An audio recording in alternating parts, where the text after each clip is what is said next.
আমার নাম কল্যাণী মুখার্জি এবং আমার হাজব্যান্ডের নাম হচ্ছে উত্তম কুমার মুখার্জি। আমি আসছি আরামবাগ থেকে, আরামবাগের একটু সাইডে আর কি, বালিবেলা নামক গ্রাম থেকে। এবার আমার হাজব্যান্ডের লাংস ক্যান্সার কার্সিনোমা হয়েছে। তো আমি প্রচণ্ডভাবে নার্ভাস ছিলাম যে আমার হাজব্যান্ডকে সুস্থ করে তুলতে পারবো কি না। কিন্তু আমার হাজব্যান্ডের কেমো চলছে, তার সঙ্গে সঙ্গে আমি এই আয়ুর্বেদিক সেন্টারের আমি অ্যাড্রেস পাই এবং এনারা ভীষণ হেল্পফুল। আমার মনে হয় ভীষণ ভালো মানুষ এনারা, কারণ আমি যখনই ফোন করি তখনই ওই ব্যাঙ্গালোর থেকেই যেই হোক একজন উনি ধরে নিয়ে আমি এখানে ডাক্তার, উনি আমাকে ভীষণভাবে সাহায্য করেন এবং ওনাদের কথাবার্তা আমি ভীষণভাবে অ্যাক্টিভ হই আর কি। আমার ভালো লাগে ওনাদের সঙ্গে কথা বলতে।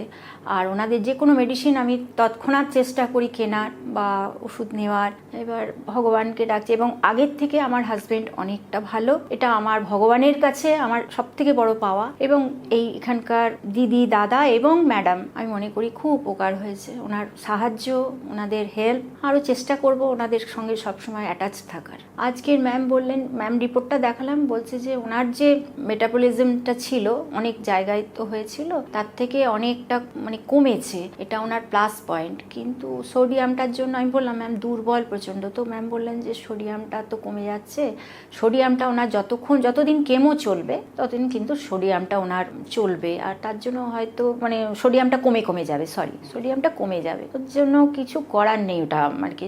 যাই হোক, ভগবানের আশীর্বাদে যদি এই রোগটা থেকে মুক্ত হয় ততদিন পর্যন্ত আমাদের এই দুটো এটাই চালিয়ে যেতে হবে। এবং আয়ুর্বেদিক সেন্টারকে অনেক অনেক ধন্যবাদ। আমি চেষ্টা করব আরও, আমার কোনো সুবিধা অসুবিধে, আমার সব থেকে বেশি পাওয়া এটা যে আমি যে কোনো সুবিধা অসুবিধে আমি ফোন করলে আমরা ওনাদের সাহায্য পাই। এবারে সত্যি কথাই আগের থেকে ভালো রিপোর্ট, ভগবানেরও আশীর্বাদ বলতে হবে। চেষ্টা করব চালিয়ে যাওয়ার জন্য, ওনাকে সুস্থ করার জন্য, এটাই হচ্ছে কথা।